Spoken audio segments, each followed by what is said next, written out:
কাছাড়ে মাদক বিরোধী অভিযানে পুলিশের জোড়া সাফল্য, উদ্ধার 3 কোটি ইয়াবা, ধৃত 4। কাছাড় জেলায় মাদক বিরোধী ধারাবাহিক অভিযানে বড় সাফল্য অর্জন করেছে পুলিশ। গোপন সূত্রের ভিত্তিতে একযোগে দুটি পৃথক স্থানে অ্যান্টি নার্কোটিক্স অভিযান চালিয়ে বিপুল পরিমাণ ইয়াবা ট্যাবলেট উদ্ধার করা হয়েছে। অভিযানে মোট 20,000 ইয়াবা ট্যাবলেট উদ্ধার করা হয়, যার আনুমানিক কালোবাজারি মূল্য প্রায় 3 কোটি টাকা বলেই জানা যাচ্ছে। এই অভিযান পরিচালিত হয় কাটিগড়া থানার অন্তর্গত হরিনগর এলাকায় এবং ধলাই থানার অন্তর্গত জয়ধনপুর এলাকায়। হরিনগর তৃতীয় খণ্ডে অভিযান চালিয়ে পুলিশ শাহজাহান আহমেদ, কামরান হোসেন এবং মাকতাদির আহমেদ বড়ভূঁইয়াকে গ্রেপ্তার করে। তাদের কাছ থেকে প্রায় 10,750 গ্রাম ওজনের মোট 10,000 ইয়াবা ট্যাবলেট উদ্ধার করা হয়। অন্যদিকে জয়ধনপুর এলাকায় অভিযান চালিয়ে সাদ্দাম হোসেন বড়ভূঁইয়াকে গ্রেপ্তার করা হয়। তার বোনের বাড়িতে তল্লাশি চালিয়ে আরও 10,000 ইয়াবা ট্যাবলেট উদ্ধার হয়। অভিযুক্ত পালানোর চেষ্টা করলেও শেষ পর্যন্ত তাকে আটক করা সম্ভব হয়। ধৃতদের বিরুদ্ধে এনডিপিএস আইনের আওতায় প্রয়োজনীয় আইনানুগ ব্যবস্থা গ্রহণ করা হয়েছে। পাশাপাশি এই চক্রের সঙ্গে জড়িত অন্যদের শনাক্ত করতে পুলিশি তদন্ত অব্যাহত রয়েছে। ড্ৰাগছৰ বিৰুদ্ধে কাছাৰ আৰক্ষীয়ে আন এক বৃহৎ সফলতা অৰ্জন কৰিছে। যোৱাকালি দুটা পৃথকে দুটা অভিযান চলোৱা হৈছিলে।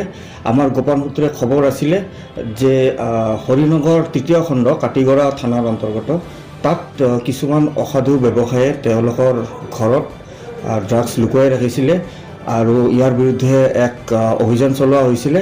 আৰু এই অভিযান কালত শাহজাহান আহমেদ নামৰ লোকজনৰ ঘৰত হাউচ চাৰ্জ কৰা হৈছিলে আৰু তাত আৰু দুগৰাকী ড্ৰাগছ ব্যৱসায়ী, তেওঁলোকৰ নাম হ'ল কামৰান হোসেন আৰু মুক্তাদিৰ আহমেদ।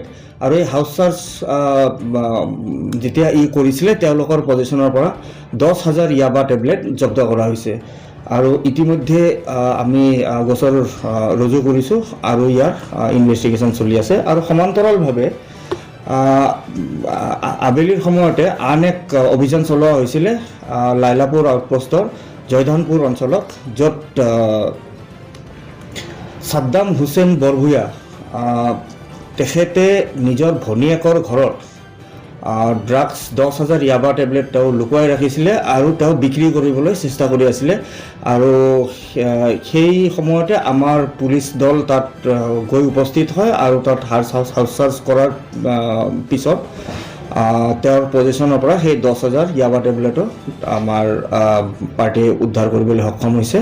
আৰু ইয়াৰ বিৰুদ্ধেও ছেপাৰেটলি এটা কেছ ৰুজু কৰা হৈছে আৰু ইয়াৰ ইনভেষ্টিগেশ্যন চলি আছে।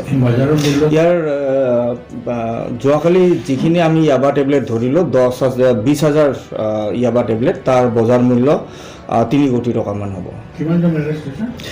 ইতিমধ্যে দুটা যিটো অপাৰেশ্যন চলিছে, ইতিমধ্যে 4জনকৈ লোক এৰেষ্ট হৈছে। আমি চাই লওঁ, এতিয়া যোৱাকালি হৈছে, তেওঁলোকে কৰাক্ত হৈছে। আমি চাই লওঁ যদি আগত যদি তেওঁলোকে যদি আগতো কনভিক্ট আছিলে NDPS কেছত, আমি নিশ্চয়কৈ আৰু মানে আইন আছে পিট NDPS এক্ট, সেইটো তাৰ ওপৰতো আমি কাৰ্যবাহী কৰিম।